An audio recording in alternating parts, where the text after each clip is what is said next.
Assalamu alaikum. Peygamberimiz Muhammed Mustafa sallallahu aleyhi ve sellem o'zining bir hadis sharifida shunday so'zlar aytadi. 5ning 5i kelgancha qadrin bildi. Ham o'sha 5ning birisi ulda bo'lsa bo'sh vaqt. Biran endi ish bilan mashg'ul bo'lgan shaxatli bo'sh vaqtining qadrini bilib, izgi amallar bilan, xayrli ishlar bilan shu vaqtingni tutarga tirish deb aytadi. Bugun kunda da o'zimizning elimizda yolqinlar yaqinlasha.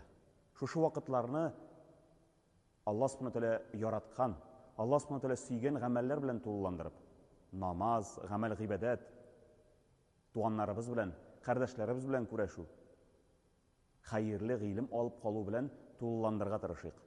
Bu mezgillarni foydali ravishda o'tkazishga tirishik. Ish vaqtlarimiz, mashg'ul bo'lgan vaqtlarimiz kelgancha xatli bu vaqt bilan xayrli ravishda foydalanib qolaylik.